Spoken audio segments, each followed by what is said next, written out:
ایک مرتبہ ایک دلہن کو شادی کے موقع پہ تیار کیا جا رہا تھا. اس کی سہیلیاں اس کو زیور پہنا رہی تھیں اور سرما ڈال رہی تھیں، اور اس دوران کسی نے اس کی تعریف کر دی کہ تمہیں تو یہ سب چیزیں بہت سج رہی ہیں. تو جب اس نے تعریفی الفاظ سنے تو دلہن کی آنکھ میں آنسو آ گئے. تو کہنے والی پریشان ہوئی کہ بھئی میں نے کوئی غلط بات کر دی، آپ کیوں رو رہی ہیں؟ تو دلہن نے جواب دیا کہ میں اس لیے رو رہی ہوں کہ آپ تو میرے حسن و جمال کی اتنی تعریفیں کر رہی ہیں، مجھے خیال آیا جس خاوند کی خاطر آپ لوگ مجھے تیار کر رہے ہو، اگر اس کے پاس میں پہنچی اور اسے پسند نہ آئی تو تمہاری تعریفیں کس کام؟ تو بات تو ٹھیک ہے. ایک بندے کو کوئی صوفی صاحب کہے، کوئی عالم صاحب کہے، کوئی طالب علم کہے، کوئی پیر صاحب کہے، دنیا بڑی تعریفیں کرے، مگر وہ بندہ اللہ کو پسند نہ آئے تو یہ دنیا کی تعریفیں کس کام کی؟ تو اصل تو مقصود ہے کہ مالک کو پسند آ جائے. اس میں دو تین صورتیں ہوتی ہیں. کبھی تو صفات کی وجہ سے کوئی بندہ پسند آ جاتا ہے، اور کبھی اس کی کوئی ایک بات پسند آ جاتی ہے. کتابوں میں لکھا ہے لیلا مجنو کا آپس کا تعلق جو ایک مثال بن گیا. عورت کا نام لیلا تھا، کیوں؟ کالی تھی. اس کے کالے رنگ کی وجہ سے اس کے ماں باپ نے اس کا نام لیلا، لیل سے رات کی طرح کالی، مجنو کا تعلق بن گیا. مولانا روم رحمت اللہ علیہ لکھتے ہیں کہ ایک حاکم وقت نے جب یہ قصہ سنا تو اس کو عجیب لگا کہ مجنو اس سے اتنا پیار کرتا ہے. تو اس نے اپنے پولیس والوں کو کہا کہ ذرا اس کو لے کے آؤ، میں دیکھوں تو صحیح ہے کون سی حور پری ہے. تو جب وہ آئی تو کالی. تو بادشاہ نے کہا از دیگر خوباں تو افزو نیستی، کہ تو دوسری عورتوں سے تو کوئی زیادہ خوبصورت نہیں ہے. گفت خامش چوں تو مجنو نیستی. لیلا نے جواب دیا خاموش رہو اس لیے کہ تم مجنو نہیں ہو. اگر تم مجنو کی آنکھ سے مجھے دیکھتے تو دنیا میں مجھ سے زیادہ خوبصورت تمہیں کوئی نظر نہ آتا. تو قبولیت کی بات ہے. سلطان محمود غزنوی کے دربار میں ایک نوجوان تھا، ایاز اس کا نام تھا، دیہات کے علاقے کا رہنے والا، پڑھا لکھا بھی زیادہ نہیں تھا، مگر اس کی جو وفا تھی وہ سلطان محمود غزنوی کو پسند آ گیا. چنانچہ اس نے اس کو اتنا قریب کر لیا کہ دوسرے لوگ اس سے حسد کرتے، پسند آ گیا. اور کئی مرتبہ ایسے ہوتا ہے کہ تمام صفات کے باوجود پسند نہیں آتا. آپ نے دیکھا ہوگا کہ آپ پھل کی دکان پر گئے سیب خریدنے کے لیے، دکاندار آپ کو کہتے ہیں جناب میرے پاس بہت اچھے انگور ہیں. آپ انگوروں کو دیکھتے ہیں، دیکھنے میں خوبصورت، بالکل پکے ہوئے، دور سے پتہ چلتا ہے کہ یہ بڑے لذیذ ہوں گے، اعلیٰ معیار، اعلیٰ کوالٹی کے. آپ ایک نظر ڈال کے کہتے ہیں نہیں مجھے نہیں چاہیے. تو باوجود اپنی تمام صفات کے آپ نے قبول نہ کیا. تو قبولیت ایک الگ چیز ہے. اس لیے ایک بزرگ گزرے ہیں عطا اللہ اسکندری رحمت اللہ علیہ، اسکندریہ میں پیدا ہوئے، پلے بڑے، تعلیم پائی، پھر مصر چلے گئے. مصر میں جامعہ الازہر کے استاد رہے، اور ایسی ہی ہستیوں کی وجہ سے جامعہ الازہر دنیا میں مشہور ہوا. اللہ نے ان کو بڑا صاحب حکمت بنایا تھا، چنانچہ ان کی حکمت بھری باتیں آج مشائخ اکثر پڑھتے ہیں اور اسے روشنی پاتے ہیں۔ ان کی حکمت بھری باتوں میں سے ایک عجیب بات ہے، فرماتے ہیں ربما فتح لك باب الطاعت وما فتح لك باب القبول۔ ربما کبھی کبھی، کئی مرتبہ ایسا بھی ہوتا ہے کہ تمہارے لیے طاعت کا دروازہ تو کھول دیا جاتا ہے، قبولیت کا دروازہ نہیں کھولا جاتا۔ یہ تو بڑی فکر والی بات ہے۔ ہمارے سامنے شیطان کی مثال موجود ہے۔ کتابوں میں لکھا کہ اس نے 80,000 سال عبادت کی، زمین کا کوئی چپا نہیں جہاں اس نے سجدہ نہ کیا، لیکن انجام کیا ہوا؟ ایسی کوتاہی کر بیٹھا کہ پروردگار عالم نے فرمایا فخرج منہا فإنک رجیم، دیکھو میرے دربار سے تو مردود ہے، اور پھر آگے یہ بھی کہہ دیا ان علیک لعنتی الی یوم الدین۔ اللہ اکبر۔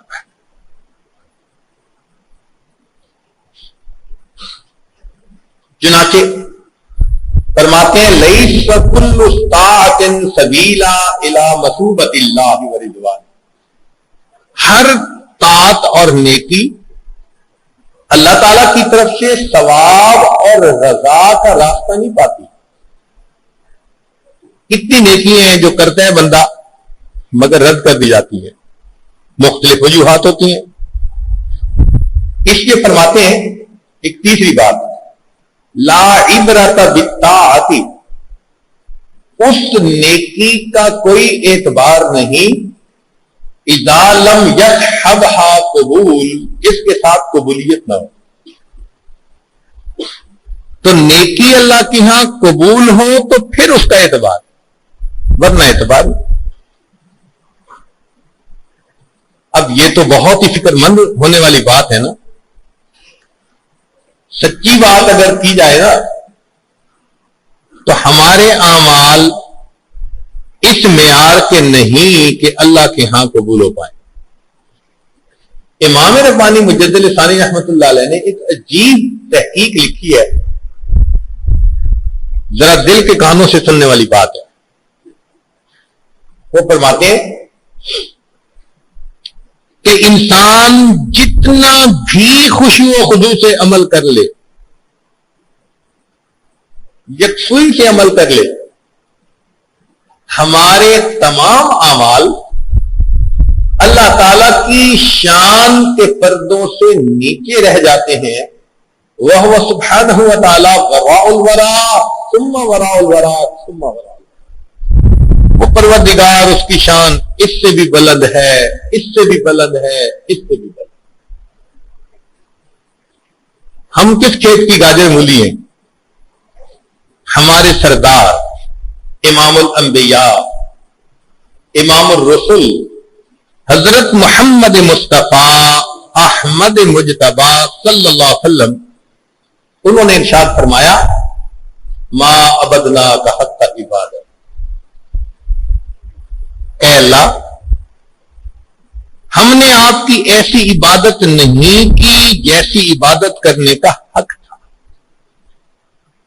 اور کتابوں میں لکھا ہے امام اعظم ابو حنیفہ رحمۃ اللہ علیہ 40 سال عشاء کے وضو سے فجر کی نماز پڑھی، پھر حرمین کی زیارت کے لیے تشریف لے گئے، طواف کیا، مقام ابراہیم پہ 2 رکعت نفل پڑھ کے ہاتھ اٹھائے دعا کے لیے اور دعا کی ما عبدنا کا حق کا عبادت۔ یہ وہ بزرگ ہیں جنہوں نے 40 سال ایسی عبادت کی ہے، راتیں ایسی گزاری ہیں۔ ان کے ہمسائے کے بچے ان کو رات جب چھت پر کھڑا دیکھتے تھے تو سمجھتے تھے کہ چھت کے اوپر کوئی مینارہ ہے جو بنا ہوا ہے۔ چنانچہ جب وفات ہوئی تو ایک بچے نے پوچھا ابو وہ اس گھر کا مینارہ نظر نہیں آتا۔ انہوں نے کہا بیٹے وہ تو ابو حنیفہ تھے جو ساری رات اللہ کے سامنے قیام کرتے تھے، وہ مینارہ اب گر گیا، اب تم اسے کبھی نہیں دیکھ پاؤ گے۔ جو اتنی عبادت کرنے والے وہ یہ کہہ رہے ہیں کہ ما عبدنا کا حق کا عبادت، جیسی عبادت کا حق تھا اللہ ہم وہ حق ادا نہیں کرتے، بلکہ اس سے ایک قدم اور آگے۔ حافظ ابن رجب حنبلی رحمت اللہ علیہ فرماتے ہیں ان عمل الانسان لا ينجيه من النار ولا يدخله الجنہ، بندے کا عمل نہ اسے جہنم سے بچاتا ہے نہ اسے جنت میں داخل کرنے کا سبب بنتا ہے، وَإِنَّ ذَلِكَ كُلَّهُ انما يحصل بمغفرۃ اللہ ورحمتہ، یہ جہنم سے بچاؤ یا جنت کا دخول صرف اللہ کی مغفرت اور اللہ کی رحمت پر ہو سکتا ہے۔ اب یہاں ایک سوال پیدا ہوتا ہے کہ جب ہمارے اعمال اللہ تعالیٰ کی شان کے مطابق ہیں ہی نہیں تو پھر قبول کیسے ہوتے ہیں، اجر کیسے ملتا ہے؟ اس کی مثال بھی انہوں نے دی۔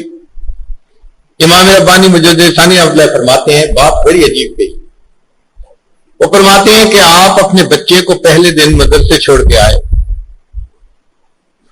جب وہ شام کو واپس آیا تو کہتے ہیں ابو میں نے گنتی لکھنا سیکھی۔ آپ کہتے ہیں دکھائیں، وہ آپ کو اپنا کاغذ دکھاتا ہے، کاغذ سیاہی کے دھبوں سے بھرا ہوا، لکیریں ٹیڑھی میڑھی، اور گنتی ایسی لکھی ہے پڑھی بھی نہیں جاتی، کیا عجیب و غریب شکلیں بنائی ہوئی ہیں، مگر بچے پر جو آپ کو شفقت ہے اس بنا پر آپ اس کو دیکھ کر اس کو آئس کریم کے لیے پیسے دے دیتے ہیں۔ اب یہ جو آئس کریم کا انعام ملا یہ خوش خطی کا انعام نہیں ہے، یہ باپ کی بیٹے کے ساتھ شفقت ہے۔ تو امام ربانی مجدد ثانی فرماتے ہیں کہ اللہ کی طرف سے جو بندے کو اجر ملتا ہے وہ عبادت کا وہ معیار نہیں جو اللہ کی شان کے مطابق ہونا چاہیے۔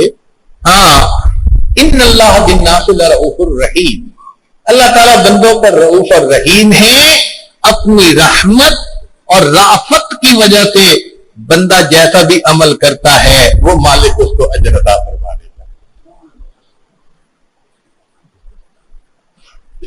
اب یہ مسئلہ عجیب ہے کہ انسان اپنے عمل کی وجہ سے جنت میں نہیں جا سکتا، جہنم سے بچ نہیں سکتا، ایسا ہو سکتا ہے اللہ رب العزت کی مغفرت اور اس کی رحمت کی وجہ سے۔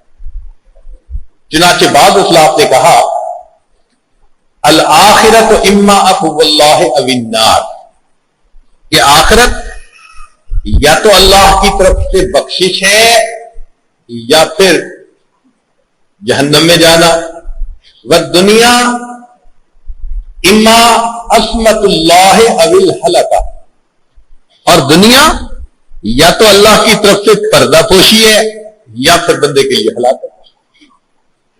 چنانچہ ایک حدیث مبارکہ میں آتا ہے لن يدخل احد الجنۃ بعملہ، تم میں سے کوئی بندہ اپنے عملوں کی وجہ سے جنت میں نہیں جائے گا۔ اور ایک حدیث پاک میں نبی علیہ الصلوۃ والسلام نے ارشاد فرمایا، جابر بن عنہ اس کے راوی ہیں، فرماتے ہیں لا يدخل احدا منکم عملہ الجنہ، تم میں سے کسی بندے کو اس کا عمل جنت میں داخل نہیں کرے گا، ولا یجیرہ من النار، نہ آگ سے بچائے گا، ولا انا، اور میں بھی، الا برحمت من اللہ تعالی، ہاں اللہ کی رحمت کے ساتھ ہے۔ ایک حدیث مبارکہ میں نبی علیہ السلام نے ارشاد فرمایا ان اللہ عز وجل یقول للجنہ، اللہ رب العزت نے جنت سے یہ فرمایا انت رحمتی، تو میری رحمت ہے، ارحم بکی من اشاء من عبادی، میں اپنے بندوں میں سے جس کو چاہوں گا تمہارے ساتھ اس پر رحمت فرما دوں گا۔ اب یہ علماء میں ایک عجیب بات چل پڑی کہ عمل تو اس قابل ہے نہیں کہ جنت جائے، جو جائے گا اللہ کی رحمت سے جائے گا۔ تو اس کی تفصیل کیا ہے؟ اس میں ابن جوزی رحمت اللہ علیہ نے عجیب تحقیق کی ہے اور ایک جگہ پر بڑا خوبصورت اس کا جواب دیا ہے۔ چنانچہ اس میں انہوں نے 3 باتیں کہیں۔ پہلی بات یہ فرمائی کہ ان التوفیق للعمل من رحمت اللہ، جو عمل کی توفیق ہوتی ہے وہ اللہ کی رحمت کی وجہ سے ہوتی ہے۔ اس لیے ہم کہتے ہیں نا وما توفیقی الا، توفیق ہماری اللہ کی طرف سے، من جانب اللہ ہے۔ اگر وہ توفیق نہ دے تو ہم، یہ ایسا ہی ہے جیسے پنکھا تو ہم نے بٹن آن کر کے چلایا، بجلی تو پیچھے سے آ رہی ہے، اگر وہاں سے بجلی بند کر دی جائے تو پنکھا کیسے چلے گا؟ ہم جو عمل کرتے ہیں ہم تو پنکھے کی طرح ہیں، لیکن اس کا کرنٹ تو پیچھے سے آ رہا ہے نا، توفیق تو اللہ کی طرف سے ہے۔ تو جب توفیق ہی اللہ کی رحمت سے ہے، ولولا رحمت اللہ السابقۃ ما حصل الایمان والطاعۃ التي يحصل بها النجاة، اگر اللہ کی رحمت نہ ہوتی تو نہ بندہ ایمان پا سکتا، نہ اطاعت کر سکتا جس سے اس کو نجات ملتی۔ تو اب اگر نجات ملی تو کس کی وجہ سے ملی؟ اللہ کی رحمت کی وجہ سے۔ دوسری بات فرماتے ہیں کہ ان منافع العبد لسیدہ، قانون ہے کہ غلام کے جو منافع ہوتے ہیں وہ اس کے مالک کا حق ہوتا ہے۔ غلام جو ہوا وہ جو کام کرے، جو کمائے، وہ کس کا حق ہوتا ہے؟ مالک کا حق ہوتا ہے۔ فعملہ مستحق لمولاہ، لہذا اس کے عمل کا مستحق اس کا مالک ہوتا ہے۔ فمہما، جو بھی انعم علیہ من الجزاء فہو من فضلہ، اب ایک غلام اپنے مالک کا کوئی کام کرے تو وہ تو مالک کا حق ہے، لیکن اگر مالک اس پر کچھ پیسے بھی دے دے تو یہ پیسے اس کی اجرت نہیں بنیں گے، بلکہ اس کے اوپر ایک احسان اور انعام بنے۔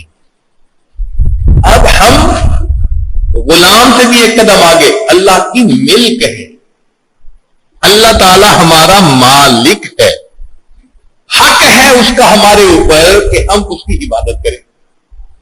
اب اگر اس عبادت پر وہ کچھ انعام بھی دے دے تو یہ کیا بنے گا؟ اللہ رب العزت کا احسان ہوگا ہمارے اوپر کہ اس مالک نے ہمیں یہ نعمت عطا فرمائی۔ تیسری بات فرماتے ہیں کہ بندے کے اعمال فانی محدود ہیں، جبکہ اس پر جو بندے کو جنت ملے گی وہ باقی رہنے والی، ہمیشہ رہنے والی۔ وہ کہتے ہیں کہ فانی اعمال پر باقی رہنے والا اجر یہ عمل کے مقابلے میں نہیں ہو سکتا، یہ فقط اللہ تعالی کی رحمت سے ہو سکتا۔ تو بات تو بالکل ایسی ہے۔ اللہ اکبر کبیرہ، تو اس کا مطلب یہ ہوا کہ ہمیں نیکی بھی کرنی ہے اور پھر اللہ سے قبولیت کے لیے دعائیں بھی مانگنی ہے۔ بعض علماء نے کہا کہ اچھا، یہاں پر ایک اور سوال ذہن میں آتا ہے۔ قرآن مجید میں اللہ تعالیٰ کیا فرماتے ہیں؟ ادخلوا الجنت بما کنتم تعملون، تم جنت میں داخل ہو جاؤ ان اعمال کی وجہ سے جو تم کرتے تھے۔ تو اس کا جواب بھی علماء نے لکھا، وہ فرماتے ہیں کہ دخول الجنت بفضلہ،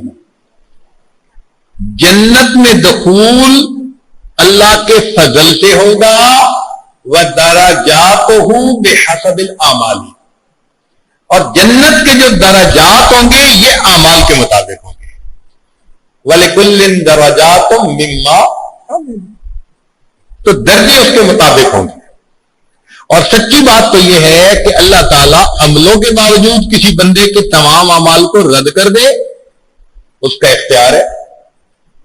چنانچہ ایک جگہ فرمایا گیا لو ان اللہ عذب اہل سماواته وارضه لعذبهم وهو غیر ظالم لهم، اگر اللہ تعالیٰ اہل آسمان اور اہل زمین کو سب کو عذاب دے تو عذاب دینے کے باوجود وہ ظالم نہیں کہلائے گا۔ وَلَوْ رَحِمَهُمْ، اور اگر وہ ان پر رحمت فرما دے کان رحمتہ خیرا لہم، اس کی رحمت ان کے لیے بہت اچھی۔ دیکھیں آپ کے پاس ایک سیب ہے، آپ اس کو فریزر میں رکھ دیتے ہیں، کوئی اعتراض کر سکتا ہے جی آپ نے سیب کو فریزر میں کیوں رکھا؟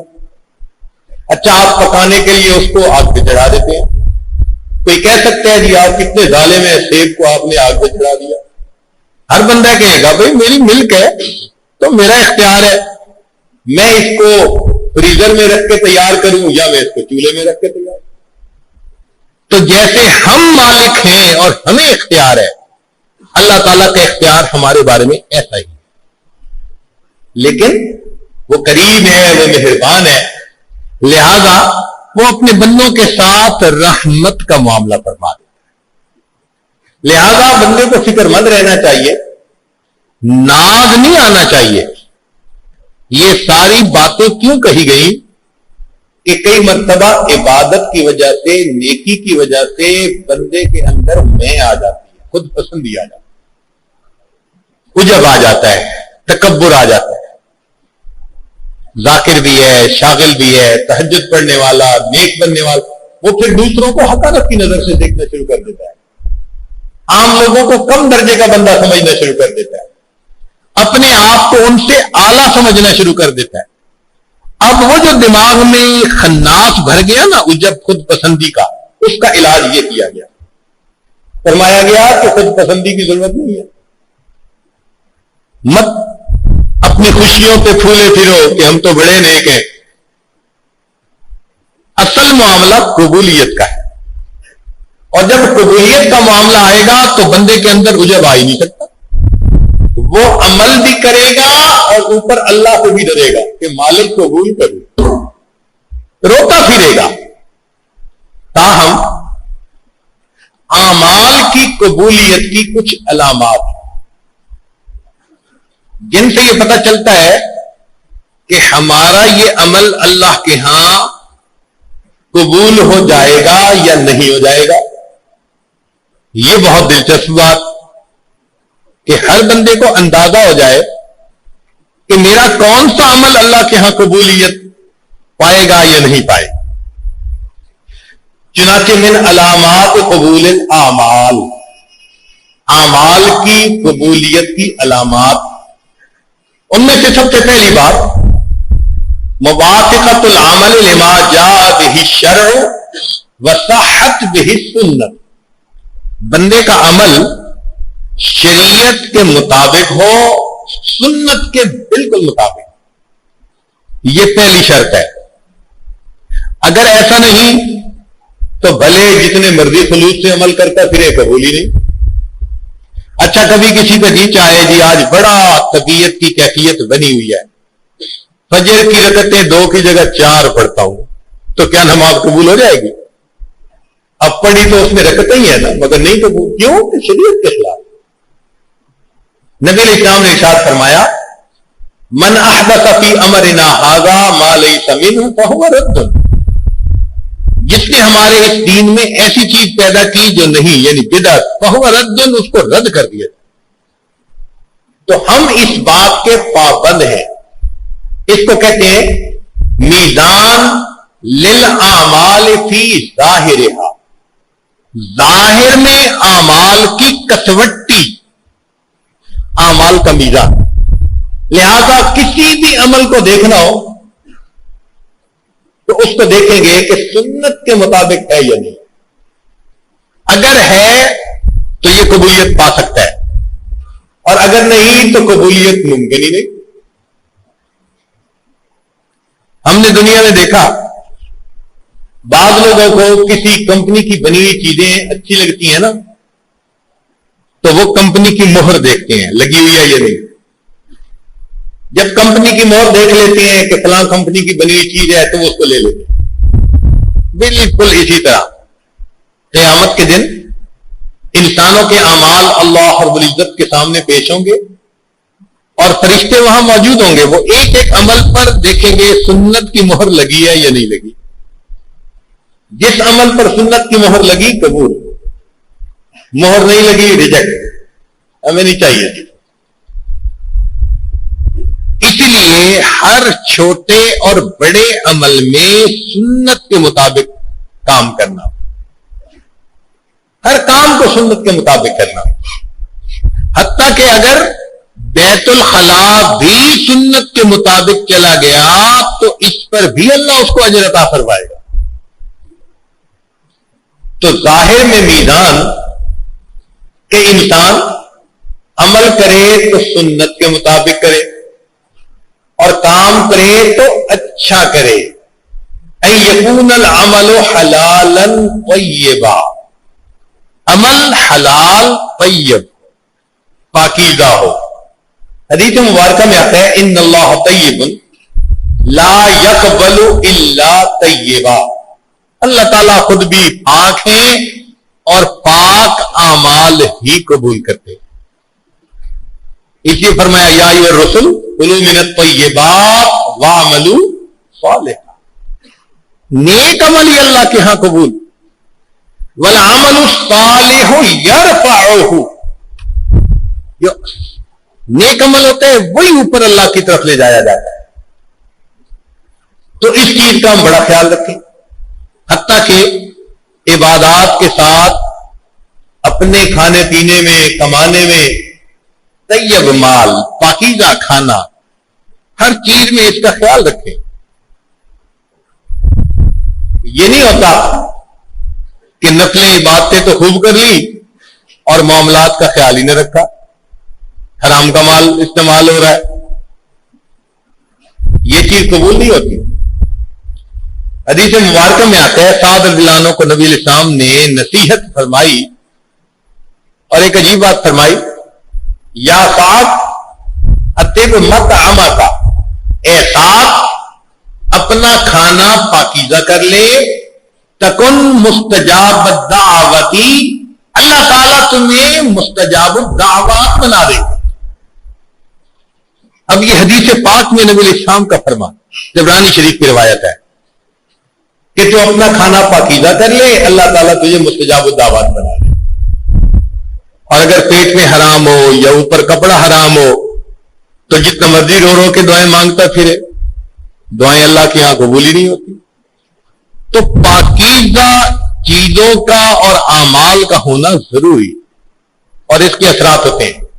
بعض دوستوں کو دیکھا انہیں بازار کھانے کا چسکا ہوتا ہے. شام کا کھانا جی ہم بچوں کے ساتھ جا کے بازار میں کھائیں گے, فلاں ریسٹورینٹ پہ فلاں ریسٹورینٹ پہ. جو سارا دن نور کمایا ہوتا ہے شام کو اس سے زیادہ ظلمت لے کے واپس آ جاتے. بازار کے کھانوں سے بچیں. آپ نہیں جانتے کہ بنانے والے نے ہر چیز حلال ڈالی یا نہیں, پہلی بات. پھر بنانے میں پاکیزگی کا خیال کیا گیا یا نہیں کیا گیا. کھانا تو نمازی آدمی پکائے تو نور ہوگا, بے نمازی پکائے تو ظلمت ہوگی. تو یہ باہر کھانے کی عادت مناسب نہیں. مسافر ہے, مجبوری ہے, شریعت اجازت دے دیتی ہے, مگر اس کو زندگی کی ترتیب بنا لینا یہ مناسب نہیں. ہمیں ایک مرتبہ ایک عجیب تجربہ ہوا, آپ کے ساتھ بھی شیئر کرتے ہیں. بیرون ملک میں ایک مدرسہ تھا,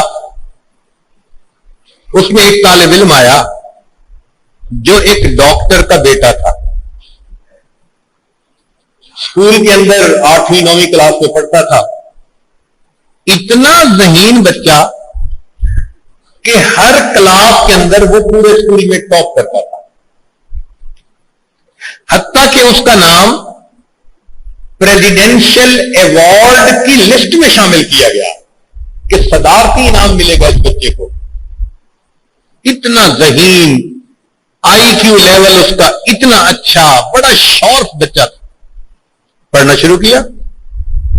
سال کے بعد جب اس کی ہم نے رپورٹ دیکھی، تعلیمی جائزہ، تو پتہ چلا کہ ابھی تو یہ ابتدائی حروف الفاظ ہی پڑھ رہا ہے، قاعدہ ہی پڑھ رہا ہے، قرآن پاک شروع ہی نہیں ہوا. فکر لاحق ہوئی. 1 سال کا عرصہ تو بہت ہوتا ہے. استاد کو بلایا، ہم نے پوچھا کہ جی خیریت؟ استاد نے کہا جی بات یہ ہے کہ میری محنت میں کوئی کمی نہیں، یہ بچہ آتا ہے، میں اس پر محنت کرتا ہوں، اور میری نظر میں بچہ خود بھی محنت کرتا ہے. سمجھ نہیں آتی، 5-10 ورقے پڑھتا ہے تو پیچھے بالکل بھول جاتا ہے. پھر میں شروع کروا کے آگے لے جاتا ہوں، پھر پیچھے، آگے دوڑ تو پیچھے چوڑ. میں کیا کروں؟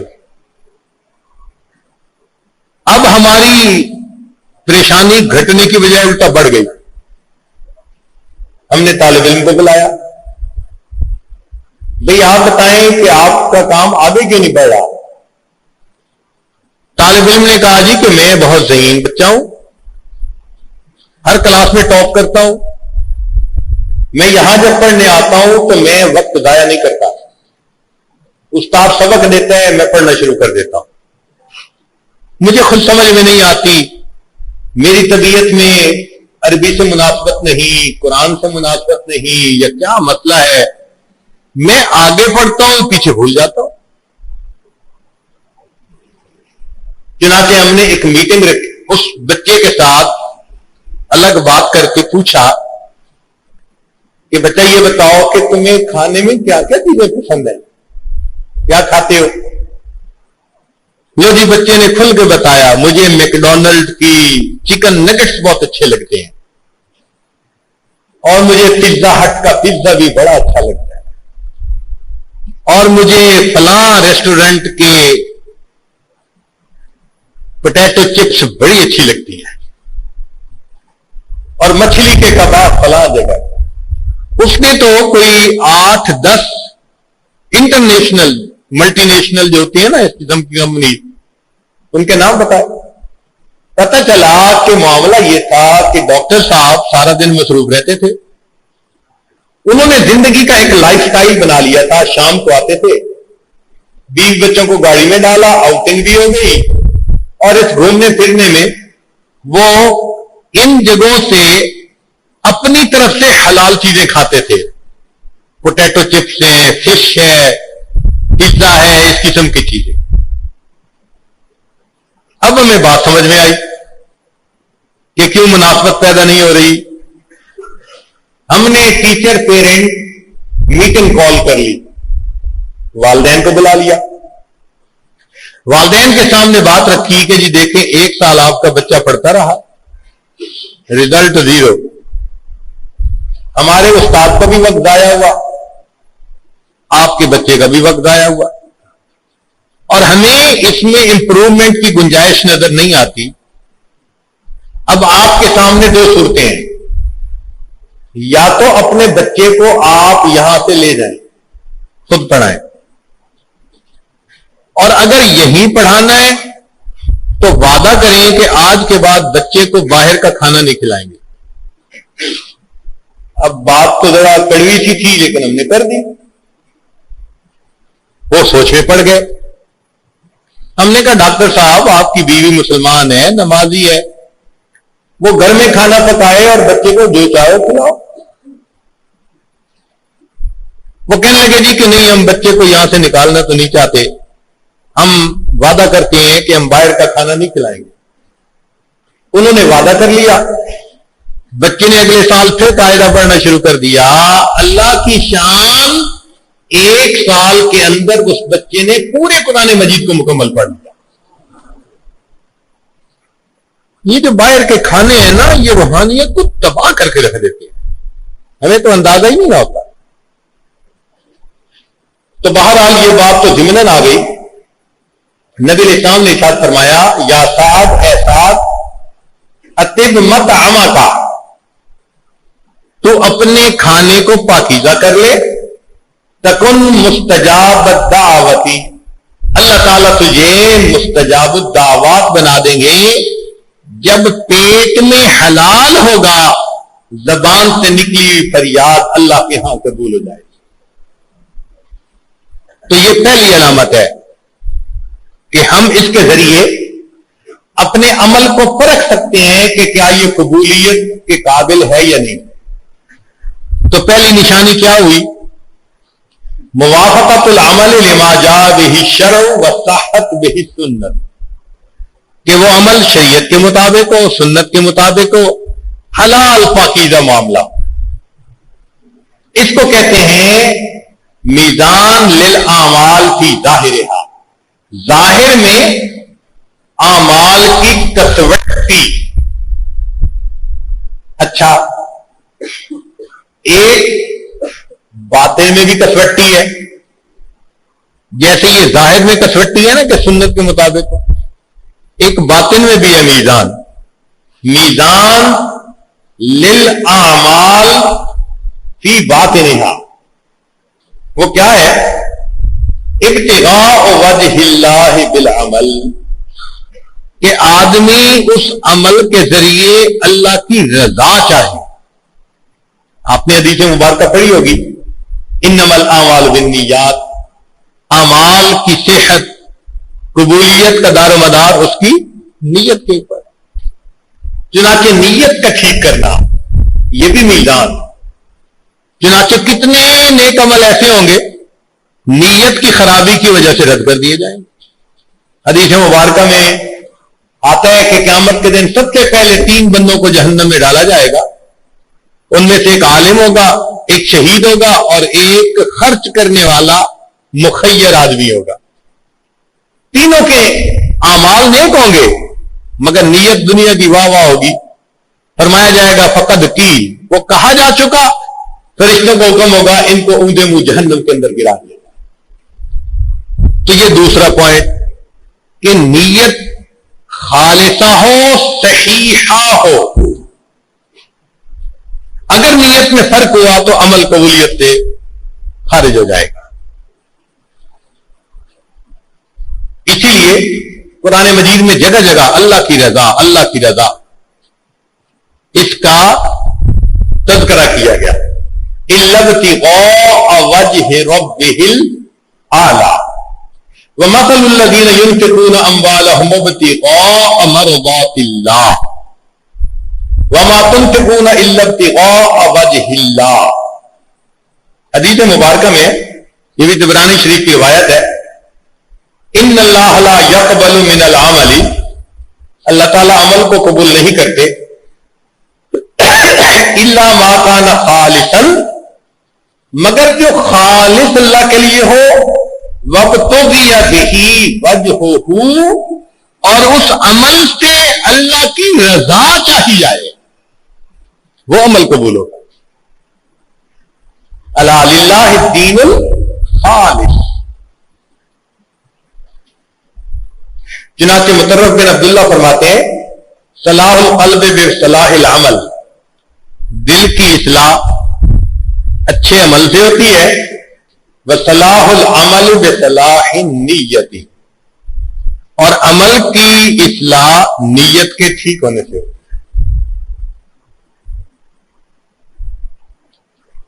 اور بعض بزرگوں نے یہ کہا من سرہ ان یقبل لہ عملہ فلیحسن نیتہ، جس بندے کو یہ بات اچھی لگے کہ اس کا عمل اللہ کے ہاں قبول ہو جائے، فلیحسن نیتہ، اس کو چاہیے کہ نیت کو اچھا کر لے۔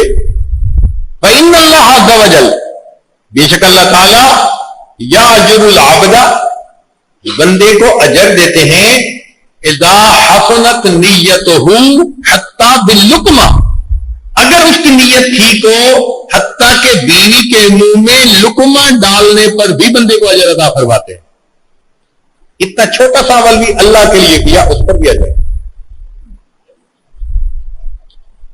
تو یہ دوسرا میزان ہوا، کسوٹی ہوئی۔ تیسری چیز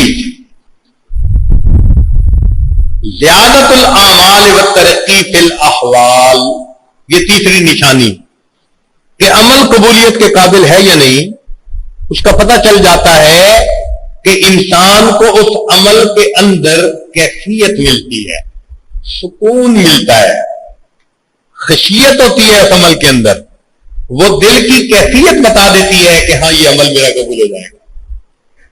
کئی مرتبہ اعمال کرتے ہوئے مختلف کیفیات ہوتی ہیں نا، انشراح ہوتی ہے طبیعت کے اندر۔ چنانچہ احمد بن عجیبہ اپنی کتاب ایقاظ الحمم اس میں فرماتے ہیں من وجد ثمرۃ عملہ عاجلا، عجلت سے جلدی، جس نے اپنے اعمال کے ثمرہ کو جلدی پا لیا یعنی روحانی سکون، فَهُوَ دَلِيلٌ عَلَى وُجُودِ الْقَبُولِ عَاجِلًا، یہ اس بات کی دلیل ہے کہ قیامت کے دن اس کا عمل قبول بھی ہو جائے گا۔ اب ذرا سن لیجئے کہ عمل میں کیا کیفیت ہونی چاہیے۔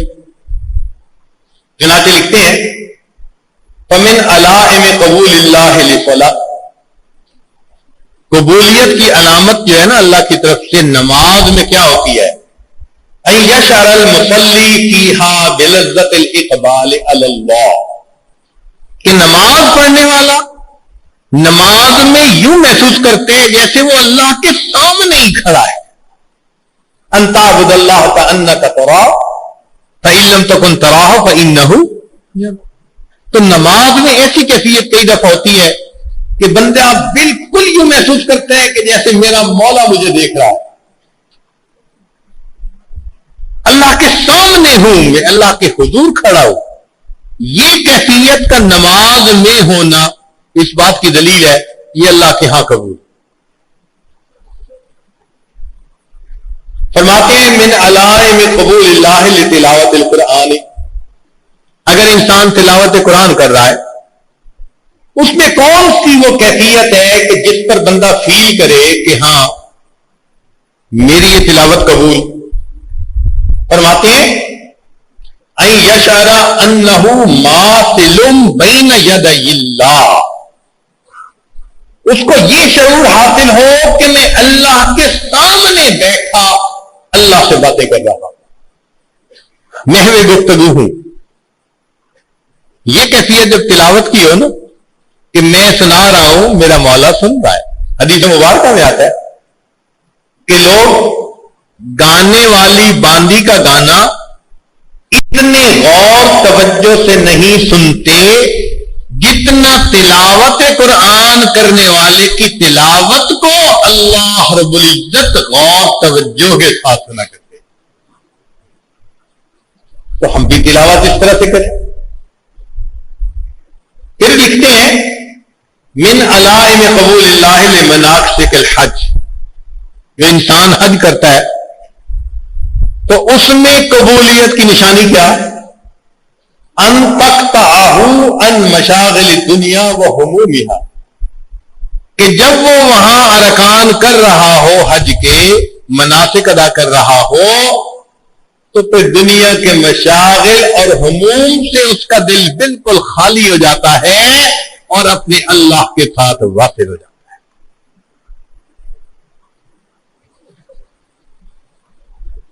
پھر لکھتے ہیں من علائم قبول اللہ ذکر الذاکرین،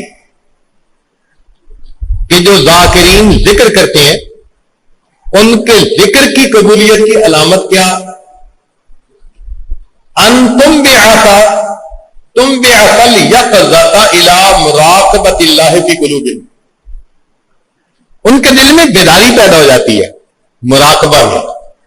وَأَن يَبْعَثَ الْخَشْيَةَ مِنَ اللَّهِ فِي نُفُوسِهِمْ، اور ان کے نفوس کے اندر اللہ کی طرف سے خشیت آ جاتی ہے۔ تو اگر یہ کیفیت ذکر کی حاصل ہو کہ دل میں بیداری آ جائے، نفس میں خشیت آ جائے، تو یہ اس بات کی دلیل کہ انسان کا ذکر اللہ رب العزت کے ہاں قبول ہو گیا۔ یہ تیسری نشانی ہو گئی۔ چوتھی نشانی المداومۃ علی العمل، عمل کے اوپر مداومت، استقامت، یہ بھی قبولیت کی دلیل ہے۔ حدیث مبارکہ میں ہے، نبی علیہ السلام نے ارشاد فرمایا احب الاعمال الی اللہ ادومھا وان قل، اللہ کے ہاں جو پسندیدہ اعمال ہیں وہ کون سے ہیں؟ جو تواتر کے ساتھ کیے جائیں، پابندی کے ساتھ کیے جائیں اگرچہ تھوڑے ہو۔ لہذا تکبیر اولیٰ کی پابندی، تلاوت کی پابندی، اسباق کی پابندی، تحیۃ المسجد تحیۃ الوضو کی پابندی، نگاہ کی نیچے رکھنے کی پابندی، جھوٹ سے بچنے کی پابندی، ان اعمال کو انسان تواتر کے ساتھ پابندی کے ساتھ کرے۔ جب کسی عمل کی توفیق مل جائے تو یہ دلیل، اس لیے ہمارے بزرگوں نے یہ لکھا کہ اے دوست تیرا ایک نماز پڑھنے کے بعد، اے دوست تیرا ایک نماز پڑھنے کے بعد دوسری نماز کے لیے مسجد میں آ جانا تیری پہلی نماز کی قبول ہونے کی دلیل ہے۔ اگر قبول نہ ہوتی تو تجھے آنے نہ دیتے، یہاں الجھا دیتے دنیا میں۔ تو یہ اعمال پر جو مداومت ہوتی ہے یہ قبولیت کی دلیل ہے۔ اور اس میں کئی مرتبہ ایسا بھی ہوتا ہے کہ انسان کا عمل اللہ کے ہاں جب قبول ہوتا ہے تو اللہ تعالیٰ اس عمل کو جاری کر دیتے ہیں۔ سنیے قرآن عظیم الشان، سیدنا ابراہیم علیہ السلام نے بیٹے کو قربان کیا، اللہ تعالیٰ کو ان کا عمل پسند آ گیا۔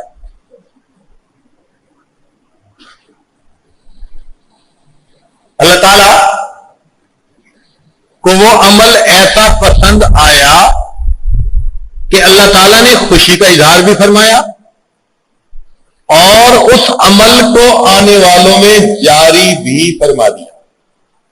فرمایا وَتَرَكْنَا عَلَيْهِ فِي الْآخِرِينَ، ہم نے آنے والوں میں اس عمل کو جاری کر دیا۔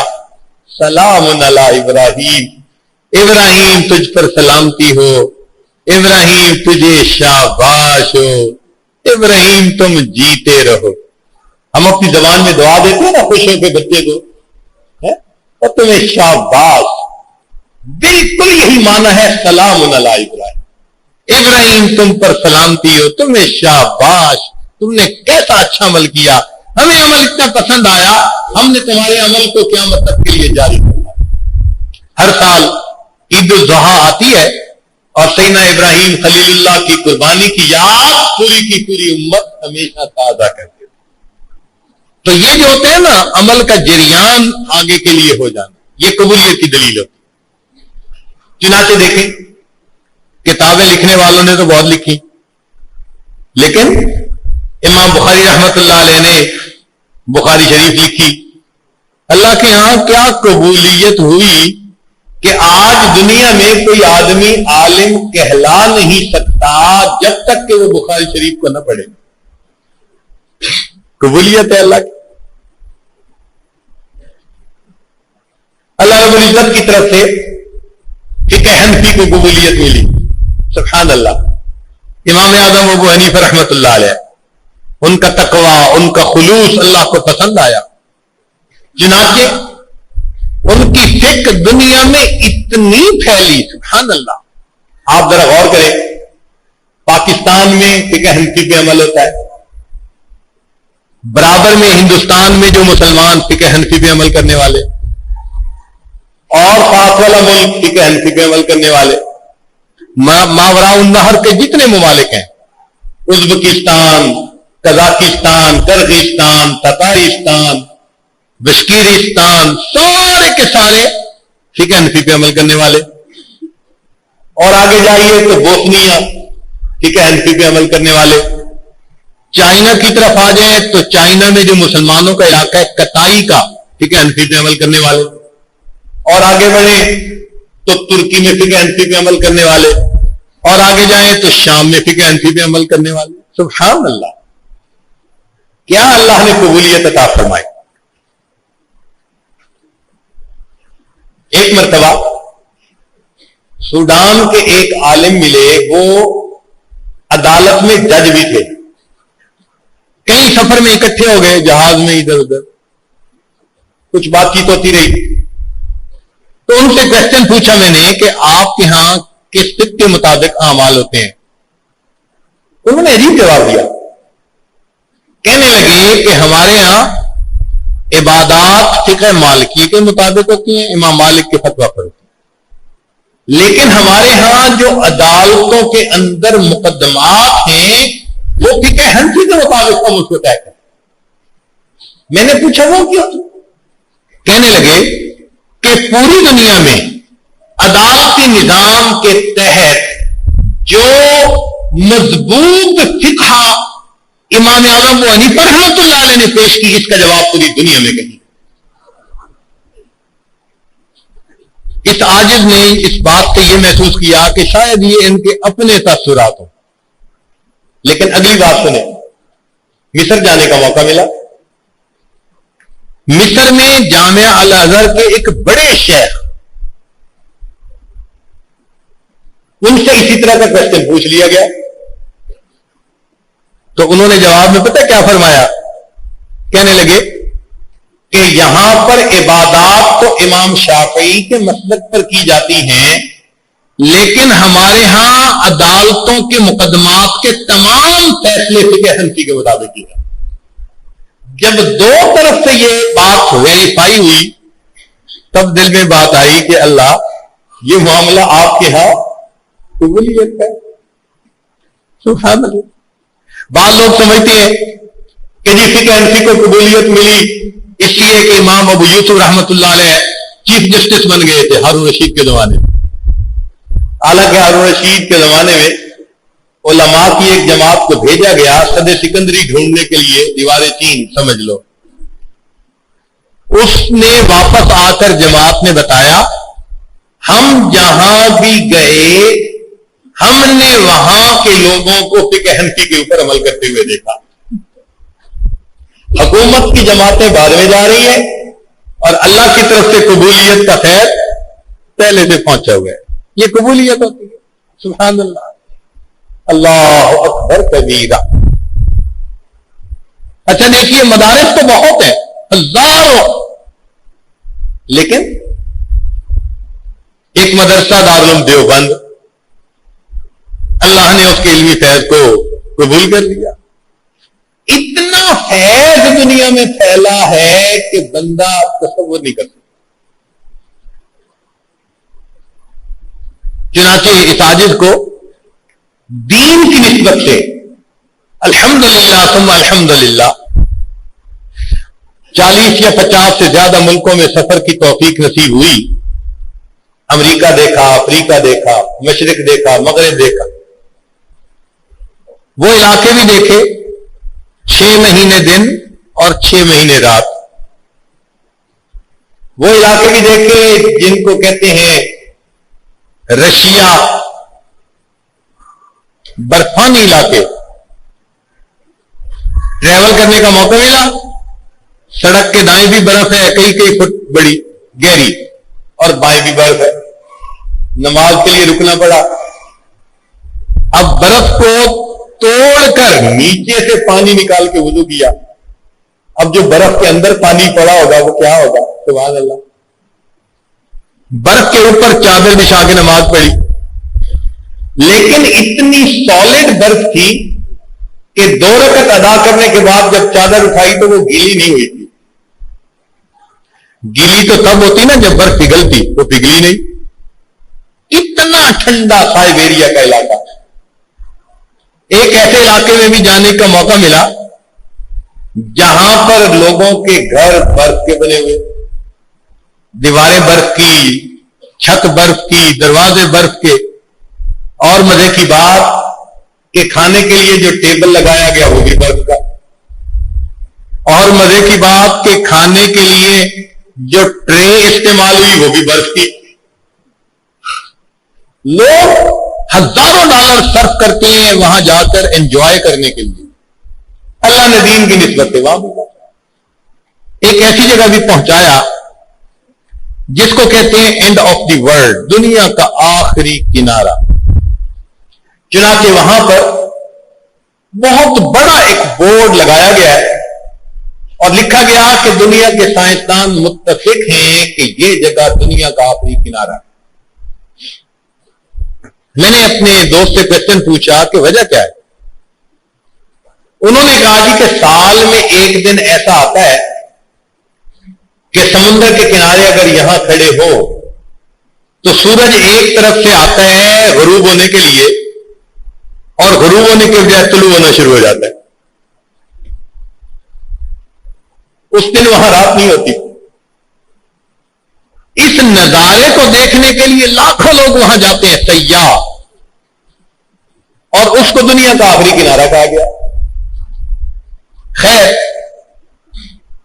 جتنا بھی اس پروردگار کی طرف سے دنیا میں دین کی نسبت سے جانے کی توفیق ملی، ایک بات باوجود مسجد میں ممبر پر بیٹھ کر عرض کر رہا ہوں، یہ عاجز جہاں بھی پہنچا وہاں اپنے سے پہلے علماء دیوبند کا کوئی نہ کوئی روحانی فرزند بلا واسطہ یا بل واسطہ جس نے فیض حاصل کیا اس دارالعلوم سے وہاں بیٹھا پہلے سے کام کرتا نظر آیا۔ یہ اللہ کے ہاں قبولیت ہو، یہ علم و ہنر کا گہوارہ، تاریخ کا وہ شہپارہ ہے، ہر پھول یہاں ایک شعلہ ہے، ہر سرو یہاں مینارہ۔ عابد کے یقین سے روشن ہے سادات کا سچا صاف عمل، عابد کے یقین سے روشن ہے سادات کا سچا صاف عمل۔ آنکھوں نے کہاں دیکھا ہوگا اخلاص کا ایسا تاج محل، اخلاص کا تاج محل بنا کے چلے گئے۔ قبولیت عند اللہ، سبحان اللہ۔ تو کئی مرتبہ عمل پر مداوت مل جاتی ہے، قبولیت کی دلیل۔ کئی دفعہ اللہ تعالیٰ عمل کو ہی آگے جاری کر دیتے ہیں، فعل ہی جاری کر دیتے ہیں، یہ بھی قبولیت کی دلیل۔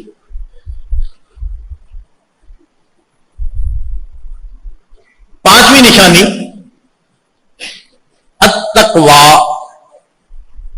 جو کہ قرآن مجید میں اللہ تعالیٰ فرماتے ہیں انما یتقبل اللہ من المتقین، بے شک اللہ تعالیٰ متقیوں ہی کے اعمال کو قبول فرماتے ہیں۔ تقوی کیا ہے؟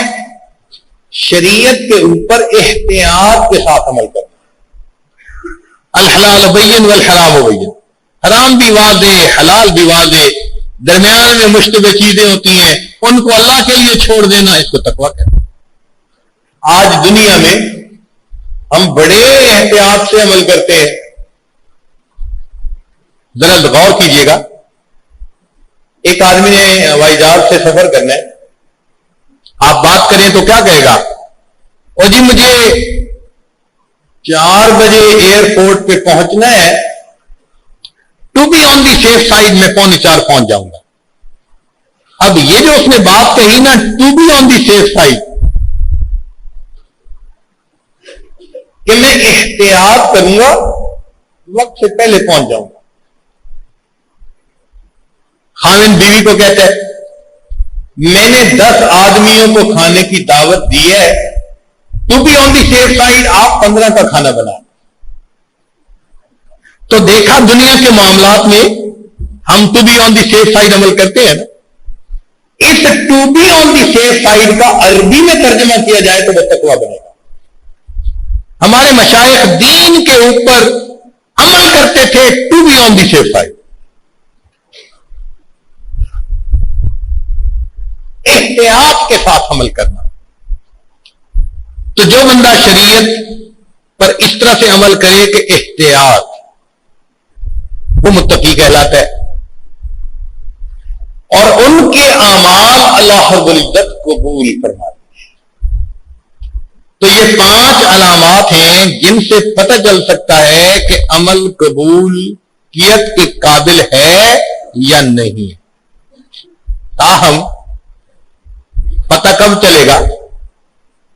پتہ تو حتمی قیامت کے دن چلے گا نا، دنیا میں تو فیصلہ نہیں ہو سکتا۔ کون مقبول ہے، کون مردود ہے، کون مقبول ہے، کون مردود ہے بے خبر کیا خبر تجھ کو کیا کون ہے، جب تلیں گے عمل سب کے میزان پر تب کھلے گا کہ کھوٹا کھرا کون ہے۔ یہ کھوٹے کھرے گا تو قیامت کے دن پتہ چلے گا۔ اب یہ ایک بنا وجہ بن گئی کہ مومن کے دل میں پھر ڈر ہی رہتا ہے، وہ کرتا بھی ہے اور اوپر سے ڈرتا بھی ہے کہ اللہ قیامت کے دن کی رسوائی سے بچا لے، قیامت کے دن کی ذلت سے بچا لے، فکر لگی رہتی ہے اور یہ موت تک لگی رہے گی، بچتا کوئی نہیں اس سے۔ انبیاء اولیاء سب کے دلوں میں یہ غم۔ سنیے، ابتحال الانبیاء الی اللہ بأن یرزقہم القبول، انبیاء کرام کے دلوں کے اندر بھی ڈر، خوف، گریا کرتے تھے اللہ ہمارے عملوں کو قبول کر لے۔ سنیے، سیدنا ابراہیم علیہ السلام اللہ رب العزت کے خلیل بیت اللہ بناتے ہیں۔ اب بیت اللہ بنا کے تو خوشی مناتے ہیں نا بندہ کہ جی میں نے کام کر دکھایا، نہیں، ادھر کام کیا تو ساتھ فکر بھی ہے۔ کون سی فکر؟ اللہ تعالیٰ فرماتے ہیں وَإِذْ يَرْفَعُ إِبْرَاهِيمُ الْقَوَاعِدَ مِنَ الْبَيْتِ وَإِسْمَاعِيلُ رَبَّنَا تَقَبَّلْ مِنَّا۔ دیکھا، عمل کیا اور دل کو غم لگ گیا، اللہ اس کو قبول کر، ربنا تقبل منا۔ دعا مانگتے ہیں رب اجعلنی مقیم الصلاۃ ومن ذریتی، ربنا وتقبل دعا، ہے نا فکر لگی ہوئی۔ چلے، اللہ کی ایک نیک بندی عمران علیہ السلام کی اہلیہ اور بی بی مریم کی والدہ حاملہ ہے، دل کی چاہت ہے کہ ہونے والا بچہ نیک بنے، اللہ تعالیٰ سے دعا مانگتی ہے رب انی نظرت لک ما فی بطنی محررا، اللہ جو میرے بطن میں ہے میں نے اس کو آپ کے دین کے لیے وقف کر دیا، فتقبل، تو دیکھا، ہے نا فکر لگی ہوئی۔ تو انبیاء اولیاء سب کے دلوں کی یہ کیفیت ایک ہی، دل میں ہر وقت غم لگا ہوتا ہے کہ جو کر رہے ہیں یہ قبول ہو جائے، اللہ کو پسند آ جائے۔ آئیے سیدنا رسول اللہ صلی اللہ علیہ وسلم کی زندگی کو دیکھیے، آپ نے امت کو کیا تعلیم دی؟ چنانچہ حدیث مبارکہ میں آتا ہے نبی اسلام جب قربانی کا جانور ذبح کرنے لگتے تو فرماتے بسم اللہ اللہم تقبل من محمد ومن امت محمد، اے اللہ محمد صلی اللہ علیہ وسلم اور ان کی امت کی طرف سے اس کو قبول فرما لی۔ ابن عباس عنہ کی روایت ہے نبی اسلام نے دعا مانگی رب اعنی وتقبل توبتی، اللہ میری توبہ کو قبول فرما لی۔ یہ امت کو تعلیم دی جا رہی ہے۔ ام سلمہ رضی اللہ تعالیٰ عنہ کی روایت، نبی علیہ السلام نے فرمایا اللہم انی اسألک علما نافعا ورزقا طیبا وعملا متقبلا، اور ایسا عمل جو آپ کے ہاں قبول ہو جائے۔ ام سلمہ رضی اللہ تعالیٰ عنہ کی روایت، نبی علیہ السلام نے دعا مانگی اللہم تقبل حسناتی، اللہ میری حسنات نیکیوں کو قبول فرما۔ ابن عباس میں فرماتے ہیں نبی علیہ السلام بھی ہے، کون سی فکر؟ اللہ تعالیٰ فرماتے ہیں وَإِذْ يَرْفَعُ إِبْرَاهِيمُ الْقَوَاعِدَ مِنَ الْبَيْتِ وَإِسْمَاعِيلُ۔ اب دیکھیں نا، جو عمل بھی ہو رہا ہے اس کی تان کہاں آ کے ٹوٹ رہی ہے، فتقبل، تو اصل تو قبولیت ہوئی نا۔ ہمیں آج اس کی فکر ہے اتنی، ہم تو عمل ہی نہیں کر پاتے الا ماشاء اللہ، جو کرنے والے ہیں ان کو زیادہ اللہ، جو کرنے والے ہیں ان کو زیادہ ڈر ہوتا ہے، ڈرتے رہتے ہیں اللہ قبول کر لے، قبول کر لے۔ اللہ اکبر۔ چنانچہ اللہ رب العزت کی بہت ساری صفات ہیں جو امید بناتی ہیں۔ وہ غفار ہے، وہ ستار ہے، وہ رحیم ہے، کریم ہے، رؤوف ہے، امید بنتی جاتی ہے. لیکن ایک بات ایسی ہے جو دل کو ڈرا کے رکھ دیتی ہے، اور وہ کیا؟ اللہ بے نیاز ہے، اس کو ہماری باتوں کی کوئی پرواہ نہیں. یہ جو ہے نا کہ اللہ بے نیاز ہے، اس پہ آ کے نا دل کا اطاعت پہ ناز تھا، ناز تھا. کیا کیا اپنے زہد و اطاعت پہ ناز ہے. وہ دم نکل گیا جو سنا. بندہ سوچتا ہے نا تو پھر وہ گھبراتا ہے، یہ بندہ رونا گھبراتا ہے، پھر روتا ہے، اللہ سے مانگتا ہے میرے مولا تو قبول کر لے. یہ اس قابل تو عمل نہیں ہے کہ تیری شان کے مطابق، تو قبول کر لے، قبول کر لیجیے. اللہ اکبر. عبداللہ ابن مبارک رحمۃ اللہ علیہ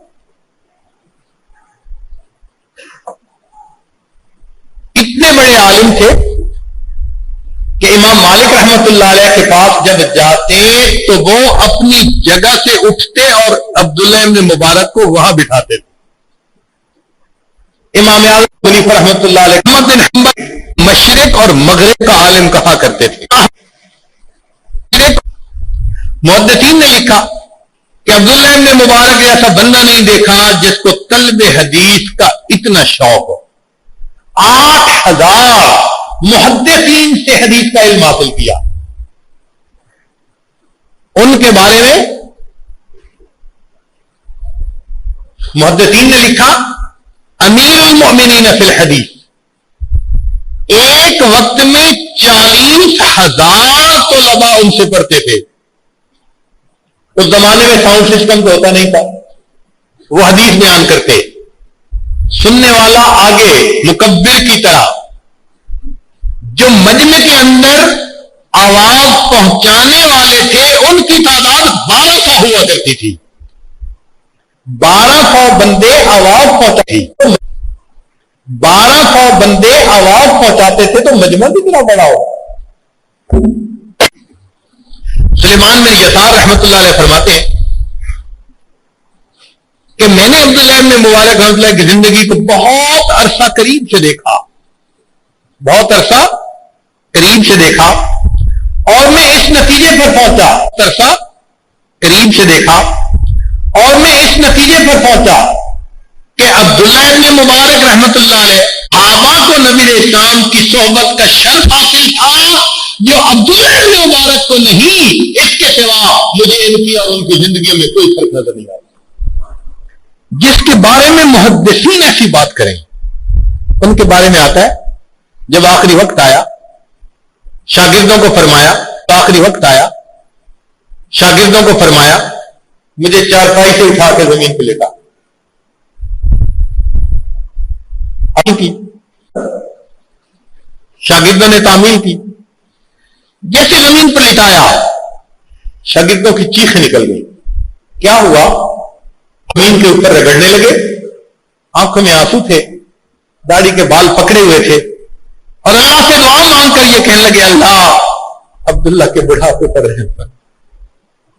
نہیں کہا میں محدث ہوں، نہیں کہا میں ہزاروں انسانوں کی زندگیوں کے بدلنے کا سبب بناؤں، نہیں کہا میں نے آپ کے دین کا اتنا جو ہے وہ کام کیا. سمجھتے تھے عمل کوئی بھی قبولیت پیش کرنے کے قابل نہیں ہے. تو کیا کہا؟ اتنا کہا اللہ عبداللہ کے بڑھاپے پر رہے. اگر ایسے محدث بھی اپنے آخری وقت میں اللہ سے یوں ڈرتے کانپتے تھے اور اللہ سے اس کی رحمت مانگتے تھے تو پھر ہمیں تو اور زیادہ. یہ قیامت کے دن اللہ کے سامنے پیشی بہت بڑا مسئلہ ہے. ڈرتے ہیں. فرمایا یا ایھا الانسان انک کادح الی ربک کدحا فملاقیہ. تمہیں اوپر چڑھنا ہے، ایک دن اپنے رب کے سامنے پیش ہونا ہے. اللہ اکبر، اللہ کے سامنے. اس لیے ہمارے قابل اعمال بھی کرتے تھے، دل ڈرتے تھے. قرآن اس پر گواہی دیتا ہے والذین یؤتون ما اتوا وقلوبہم وجلۃ، دیکھا خیر کو ہو وجلۃ، دیکھا خیر کا کام بھی کر رہے ہیں اور دل بھی گھبرا رہے ہیں، کیوں؟ انہم الی ربہم راجعون، انہیں اللہ کے حضور میں یہ بندے کو رلا دیتا ہے۔ اور ایک دوسرا پوائنٹ کہ انسان کبھی بھی اپنی عبادت پہ ناز نہ کرے۔ قرآن مجید میں اللہ فرماتے ہیں افامنوا مکر اللہ، کیا یہ اللہ کی تدبیر سے امن میں آ گئے؟ فلا یامن مکر اللہ الا القوم الکافر، کیا پتا؟ اللہ تعالی ایک جگہ فرماتے ہیں سنستدرجهم من حيث لا يعلمون،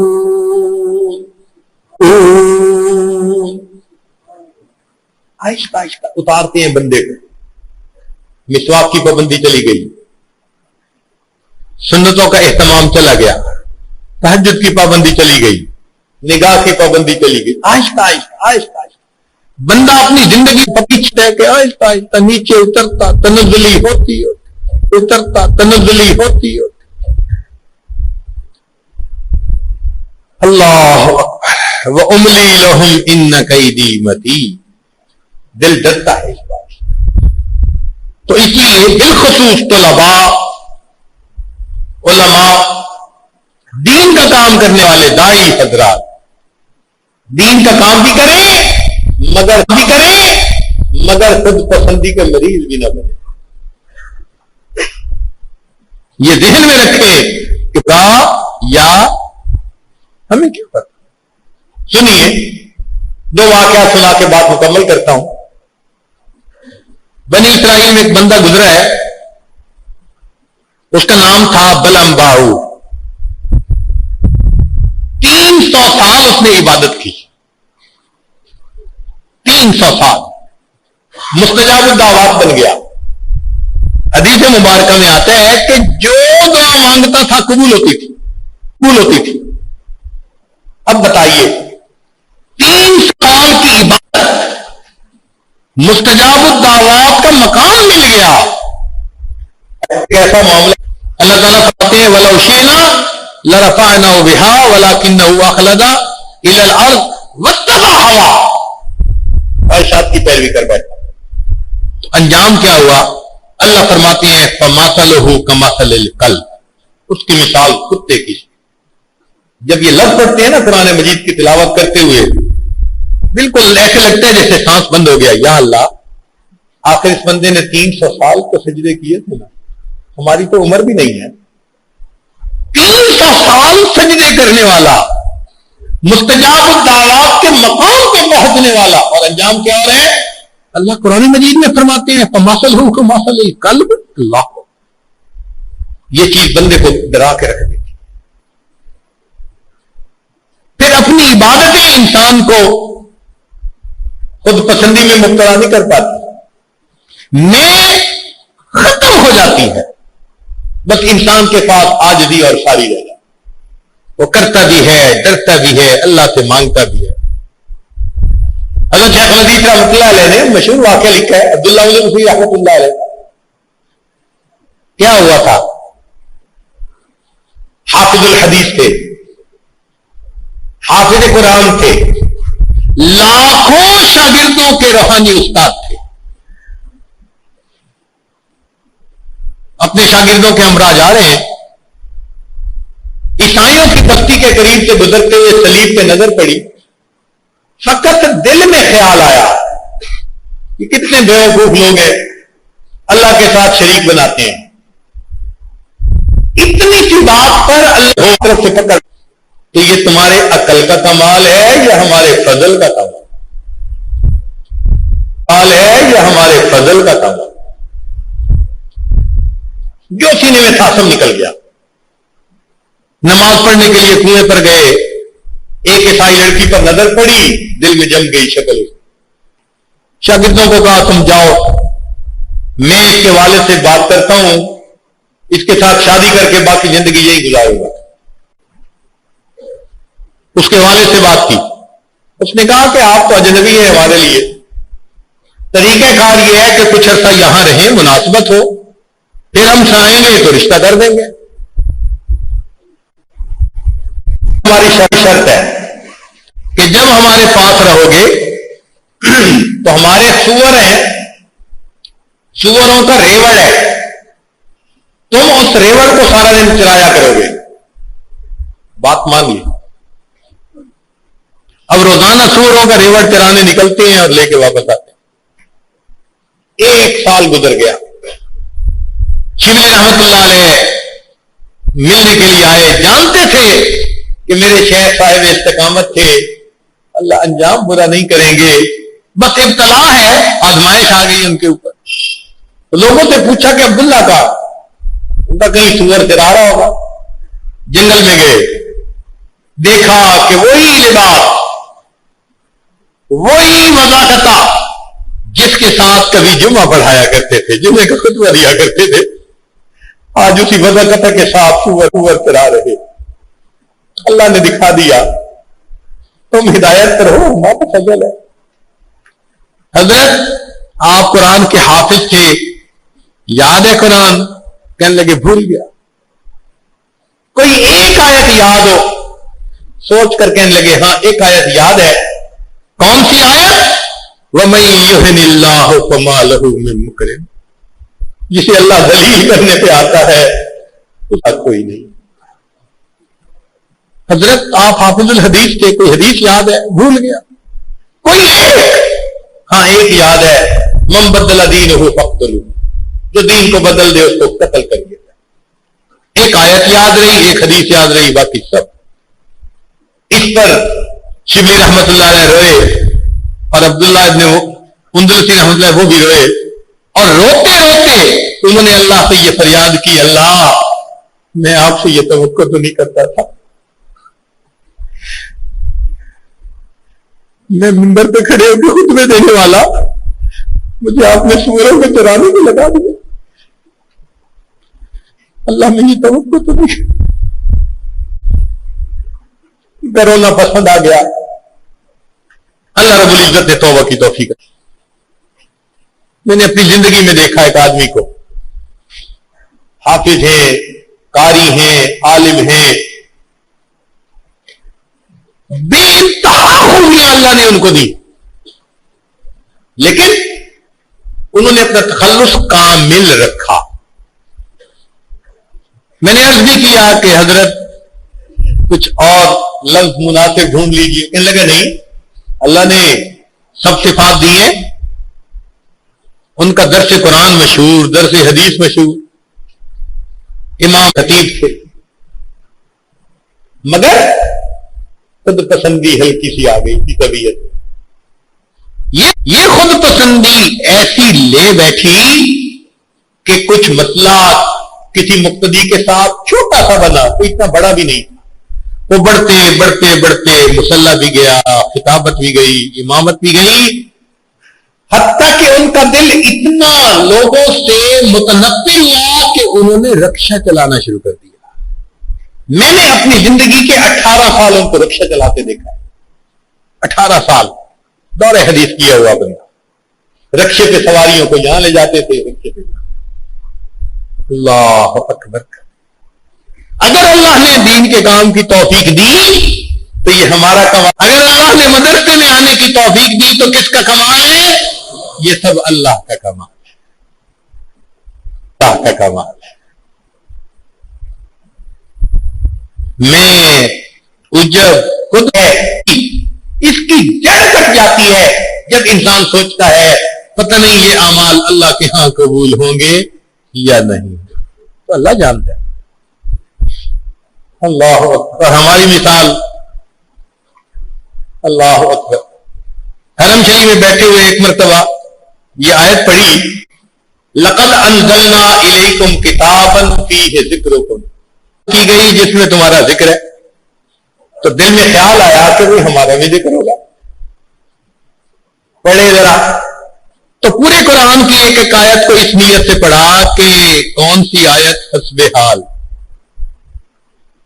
ایک جگہ پر جا کر وہ آیت مل گئی، ایک جگہ پر جا کر وہ آیت مل گئی، 100% اپنے حال پہ فٹ آتی ہے. کون سی آیت؟ اللہ تعالیٰ ایک غلام کا تذکرہ فرماتے ہیں، عبدم مملوک کی، فرماتے ہیں لا یقدر علی شیء، کسی بات پہ قدرت نہیں رکھتا، مگر حال کیا تھا؟ وَهُوَ كَلٌّ اللہ مولا، اپنے مالک کے اوپر بوجھ بنا ہوا تھا. اینما یوجہ لا یاتی بخیر. بالکل یہی حال آج ہمارا ہے، اپنے مالک پہ بوجھ نہیں. اس لیے تو فرمایا سنفرغ لکم ایھا الثقلان، اور میری زمین کے بوجھ ہم اپنے آپ کو تمہارے لیے فارغ کر رہے ہیں. ہمیں جو کرنا چاہیے تھا ہم نہیں کر پا رہے. ہمارے پاس اب فریاد اور عاجزی اور زاری کے سوا اور کچھ نہیں ہے. اللہ کے حضور دعائیں مانگے، میرے مولا بس آپ ہم پر رحمت. کہتے ہیں کہ خامد اپنی بیوی سے خفا ہوا، اس سے میں کیا، نہ تمہارے پاس شکل ہے، نہ عقل ہے، نہ تعلیم ہے، نہ تمہاری اولاد، کوئی چیز بھی تو تمہارے پاس نہیں ہے. خوب اس نے اس کو برا بھلا کہا. تو جب اس نے خوب برا بھلا کہا، تو جب بیوی نے خوب برا بھلا کہا، تو بیوی نے اس کے جواب میں کہا نہیں کوئی اوقات اوگن ہار دی. اوگن ہار ہماری زبان میں نالائق کو، جس کا کوئی حیثیت ہی نہیں، نکلنے کو اوگن ہار کہتے ہیں. تو بیوی نے کہا نہیں کوئی اوقات اوگن ہار دی، میں نکلنے کی کوئی اوقات نہیں، یہ ہو جئی ہاں میں ہاں سرکار دی. میں جیسی بھی ہوں آپ کی تو ہوں نا. بس یہی سمجھ میں بات آتا ہے میرے مولا، ہم جیسے بھی ہیں، نہیں کوئی اوقات اوگن ہار دی، یہ ہو جئی ہاں. اللہ آپ کے بندے تو تھے، آپ کی توفیق سے کلمہ پڑھا، آپ کی وحدانیت کی گواہی دی. بس میرے مولا عمل ہمارے پاس کوئی نہیں، آپ رحمت کی نظر کر دیجیے اور ہم بے عملوں کو اللہ قبول فرما لیجیے. جہاں اللہ کی بے نیازی نیک لوگوں کو ڈرا کے رکھ دیتی ہے، وہاں ہم جیسے گناہگاروں کی ہے، وہاں ہم جیسے گناہگاروں کی امید بھی بنا دیتی ہے. کیوں کہ جب قبولیت کا معاملہ ہے تو پھر ایسا بھی تو ہوتا ہے نا کہ کالا بندہ قبول ہو جائے تو ہم جیسا بے عمل بھی قبول ہو سکتا ہے. کریم آقا فضیل بن عیاض کو اگر آپ ڈاکوؤں کی سرداری سے نکال کر ولیوں کا سردار بنا دیتے ہیں، بشر حافی کو شراب کھانے سے نکال کے اپنی محبت کی شراب پلا دیتے ہیں، جنید بغدادی کو دنیا کے اکھاڑے سے نکال کے ولایت کی دنیا کا پہلوان بنا دیتے ہیں. ارے مولا پلے تو ہمارے بھی کچھ نہیں.